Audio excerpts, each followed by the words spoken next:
درویشوں فقیروں کی بارگاہوں میں وقت کے بادشاہوں حاکموں نے زر و جواہر کے انبار پیش کیے، کسی سے کراہت آئی اور کسی سے تازہ لہو برآمد ہوا، کہیں سے مظلوموں کی آہیں کراہیں ابھریں۔ معلوم ہوا کہ اللہ تعالیٰ پسند کرتا ہے کہ اس کا متوکل متقی بندہ لقمہ حرام و مکروہ کے مضرت سے بچا رہے۔ خیر الرازقین اسے کراہت، بدبو یا کسی غیبی اشارے کے ذریعے سے بچا لیتے ہیں۔ اللہ کی نعمت کے کچھ لوگ ایسے بھی دیکھے جنہیں ایسی ہی کچھ عطائیں ہوئیں کہ انہیں خود کو بھی ان کے متعلق خبر نہ تھی۔ آپ نے اکثر ایسے عجیب و غریب قوتوں اور صلاحیتوں والے انسان دیکھے ہوں جنہوں نے انہیں حاصل کرنے کے لیے قطعی کوئی جستجو، خواہش یا شوق نہیں تھا۔ اچانک ہی کہیں کسی موقع پہ اس کا احساس ہوا کہ ان کے ہاں یہ صلاحیت بھی موجود ہے۔ میں نے بڑوں کے علاوہ کئی ایسے معصوم سے بچے بھی دیکھے جو صحیح سے اپنا نام بھی نہیں لکھ سکتے، نہ کوئی کتاب پڑھ سکتے ہیں، بالکل کھلنڈرے بچے، لیکن ان کے پاس ایسی ایسی خداداد صلاحیتیں اور علم و ہنر دیکھا کہ بے ساختہ منہ سے سبحان اللہ نکل گیا۔ بے شمار مشاہدوں، تجربوں، کھیک ہاتھوں، پٹ سیاپوں، خجل خواری، کتے کھسی سے اس نتیجے پہ پہنچا کہ بندہ بڑا گندا ہے، اس کے چاہنے یا جستجو سے کچھ نہیں ہوتا۔ وہ مالک و خالق جسے چاہے عطا کر دے، نہ علم کام آتا ہے، نہ چٹی داڑھیوں اور تسبیح منکوں یا نمازوں سے کچھ ہوتا ہے۔ کالے پیلے سرخ چوغے بھی محض ڈرامہ ہی ہیں، اگر کچھ ہے تو وہ الف لام میم ہے، جو تیری رضا میری تسلیم ہے۔ اللہ ہی جسے چاہے نور علم صالح عطا کرے، نور ایمان و ایقان سے نوازے، نور اخلاص، نور بندگی اور نور عجز بخشے، سلامتی کے معنوں سے روشناس کرائے۔ میں نہ پاکوں میں نہ پلیدوں میں، علم داروں میں نہ بے علموں میں، لیکن اس مالک کے لوح و قلم نے مجھے بے حد نوازا، میرے ذہن کا سینہ چاک کر دیا، میرے دل میں سے دریا گزار دیے، میری آنکھوں کو حلبی آئینوں کی آب دے کر تابدار کر دیا، میرے تخیل کو بالوں پر، سوچ کو سمت، شعور کو شعار اور عقل میں علیمی دی۔ زندگی کے راستوں پہ بے شمار مقام ایسے بھی آئے جہاں عقل و ہمت بے بس سی ہو کے رہ گئیں، یوں بھی کہ ایسے محسوس ہوا کہ اب بس آگے کچھ نہیں، یا شش جہت اندھیرا ہی اندھیرا، کچھ بھی تو سجھائی نہ دے۔ اندر باہر کے سب دیے بجھنے کو ہوتے، کوئی ایسی روشنی پھوٹتی کہ عقل و گماں کے سب گوشے جگمگانے لگتے، ہیلے وسیلے سب دائرہ ادراک میں آ جاتے۔ بات کی زنجیر وہاں سے کٹی تھی جدھر دتو مل رکمنی کا باپو رکمنی کو نیم مردہ حالت میں مرگھٹ کے اندر پاتا ہے، پاس راکھن اس کا بھائی بھی پڑے ہوتے ہیں۔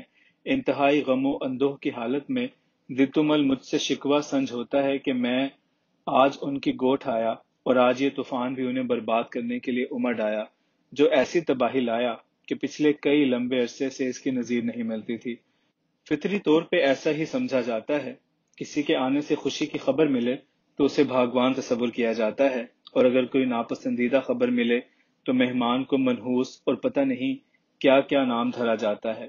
یہ تو تھے ہی صحرائی توہم پرست لوگ، اور پھر یہ رکمنی کو مردہ سمجھے ہوئے تھا۔ وہ تھی بھی ایسی ہی حالت میں، اندھیرا اور ریگ و خاشاک ابھی تک اڑ رہے تھے، پھر بھی مرگھٹ کا ماحول بھی ایسا کہ نحوست کے سائے بھوت پریت کی مانند آس پاس منڈلاتے ہوئے محسوس ہوتے تھے۔ وہ ریت میں آدھی دھنسی ہوئی تھی۔ صحراؤں تھلوں کے اندر ریت میں دھنسنا کوئی غیر معمولی واقعہ نہیں ہوتا۔ آندھیاں، جھکڑ، بگولے، باد سموم، تند و تیز ہوائیں چلتی رہتی ہیں، ان کے ساتھ ریت بھی اپنے ٹھکانے بدلتی رہتی ہے۔ انسان تو کیا، اونٹ تک ریت کے سمندر میں ڈوب جاتے ہیں، مگر رکمنی کے ساتھ ایسی صورت نہیں تھی۔ لگتا تھا کسی نے باقاعدہ قبر کھود کر اسے دفن کرنا چاہا، مگر کسی وجہ سے وہ اپنا کام ادھورا چھوڑ کر چلا گیا ہو۔ سیٹھ مصطفیٰ علی خان بھوکے پیٹ پہلے ہی بلایا ہوا تھا، اب اس صورتحال سے بوکھلا بھی گیا۔ ویسے تو مرگھٹ ہی کافی تھا، اب جو دتومل بھی غائب ہو گیا تو سیٹھ مصطفیٰ علی خان ہکلایا سا کہنے لگا، خان صاحب، مرگھٹ کے بھوتوں نے رکمنی کا کام کر دیا ہوا ہے، میری مانے تو اسے چھوئے بغیر یہاں سے ٹہل لینے میں ہی ہماری بہتری ہے۔ وہ مجھے ہاتھ سے تھامتے ہوئے اٹھانے کی کوشش کرنے لگا۔ قدرے ناگواری سے اس کا ہاتھ ہٹاتے ہوئے میں نے کہا، سیٹھ صاحب، کسی زندہ انسان کو جان کنی کی حالت میں اس منحوس مرگھٹ میں چھوڑ کر جانا ہمیں زیب نہیں دیتا۔ اسے ہماری مدد کی ضرورت ہے، تم اسے ریت سے نکالنے میں میری مدد کرو۔